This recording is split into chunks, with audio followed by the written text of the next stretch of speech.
There's a theorem that states that relative extrema can only occur at critical numbers. Now, relative extrema are turning points in the graph, like the humps. These are called relative extrema. So for a parabola, this point right here is called a relative maximum if it's downward, or a relative minimum if it's upward. For other types of functions, such as this, every turning point is considered a relative max or a relative min, depending on whether it's the highest point in that area or the lowest. Now with parabolas, this is actually not only a relative max, but an absolute max. So nothing goes beyond that. This one, however, is just a relative maximum because it turns around, comes back, and eventually it does go higher than that. But in that one little area, it's the highest point. Okay? So what this theorem is saying is that if you have relative extrema, and you may not, but if you do, they have to occur at critical numbers. Now that doesn't mean that every critical number is a relative extrema, or that it's a possibility for an absolute one. What it means is that if you have them, that's where it has to occur. This is often called Fermat's theorem. He's the guy who gets credit for this. So if you hear someone refer to Fermat's theorem, that's what they're talking about. So this means that the value of the derivative at a relative max or min must be 0 or undefined. Usually 0. Please note that absolute extrema can occur at endpoints of an interval or at a critical number. So if you're talking about absolute extrema, they don't have to occur at the critical numbers, but sometimes they do. And we'll look at that in a few examples. Also, a critical number does not have to produce a relative max or min. And you don't know a whole lot about relative max and mins yet, so don't let it bother you.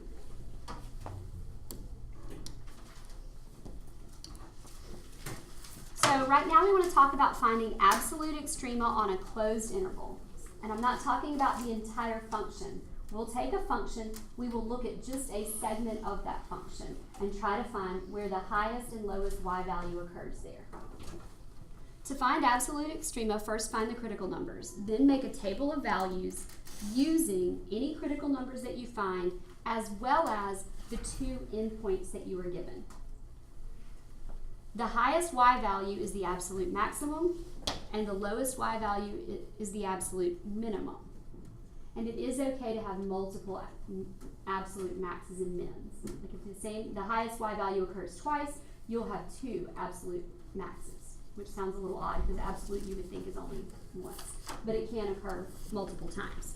So our first example, we're going to find the absolute extrema of f of x equals 3x to the fourth minus 4x cubed on the interval of x's from -1 to +2.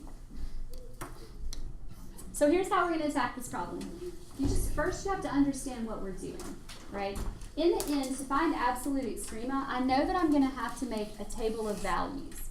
And I know that that table is going to start at -1 and end at 2. And there may or may not be other numbers that I need to look at as well. Those, if there are, they will be the critical numbers that occur between -1 and +2. So if you want, you could go ahead right now and you could find the y values for the endpoints of your interval. I prefer just to do them all later, so I'm going to wait on that.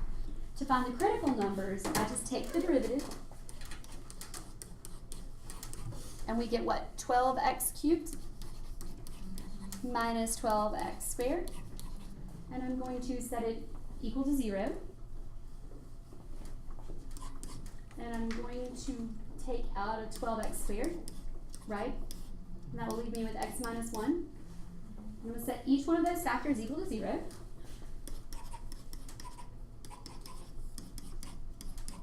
And solve them. So this one produces a critical number at just 0 and this one at 1. And both of those happen to be, coincidentally, between my endpoints -1 and 2. So I need to put both of those into my table as well. So -1, 0, +1, and 2. My absolute max and min for this problem have to occur at one of those 4 points. Now all we need to do is take -1, 0, 1, 2 and plug into the original function. So I'll give you a minute to kind of go and get that table filled out. When you substitute -1 into the original, what do you get? 7. If you substitute 0 into the original, you get 0. Okay. If you substitute +1, you get -1. If you substitute +2, you get 16. All right.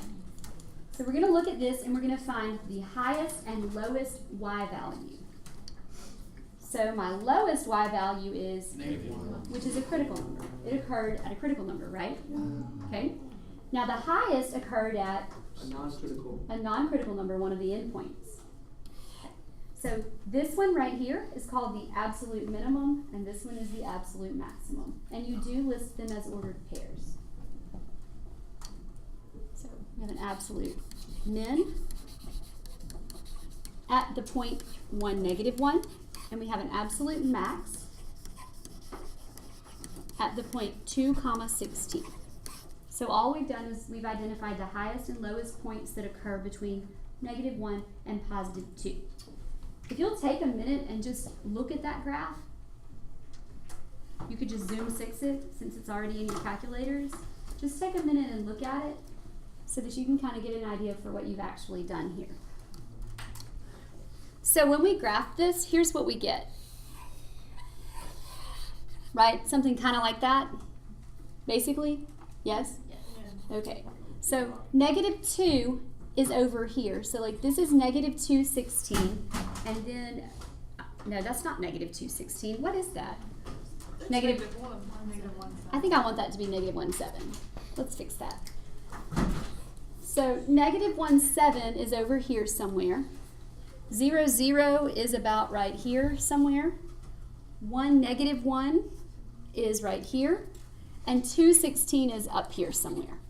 So basically what we did is we only looked at this graph from here to here. Okay? And we saw that our lowest value occurred here at 1, -1, and our highest value occurred up here at 216. And you were able to do that with a combination of algebra and calculus. Next, we'd like to find the absolute extrema for the function f of x equals 2x minus 3x to the 2/3 power on the interval -1 to +3. So, first thing I'm going to do is take the derivative so I can see if I have any critical numbers in that interval. And my derivative is 2 minus 2/3 times 3 is 2x to the -1/3. Right, you guys? Okay, that is 2 minus 2 over the cube root of x, and I need a common denominator. So the cube root of x, 2 cube roots of x minus 2. That's my derivative. So I took the derivative, got rid of my negative exponents, I got a common denominator, and now I'm going to set the top and bottom equal to 0 and see if it produces any critical numbers. So if I set the top equal to 0 and the bottom equal to 0, we're going to solve them both. The bottom's the easiest, so I'm going to go ahead and solve it. How do I get rid of a cube root? Cube both sides. So we'll cube this and we'll cube this, and we'll see that x is 0, and that's a critical number, and that does occur in my interval, so I can use it in my table. The other one, I could move the 2 to the other side, or I could factor the 2 out, it really doesn't matter. Isolate the cube root, and then do what? Cube both sides. So if x equals +1. So those are the 2 critical numbers of the entire function, and they both occur in the interval that I'm interested in. So I need to list them both when I make my table of values. So we will start with -1. Then we'll move up through 0, 1, and 3. Those are the only numbers I need to put in my table, and I will substitute those values into my original function. So when we substitute these numbers into our original function, we get y values of -5, 0, -1, and -0.2403. So we just need to identify the highest and lowest of those. So it looks like my absolute minimum on this interval occurs where? at -1, -5. That means of all the points between -1 and 3 on the x's, the lowest y value is -5, and it occurs where the x is -1. And the absolute maximum occurs at 0, 0. And that's how you find the absolute extrema on a closed interval.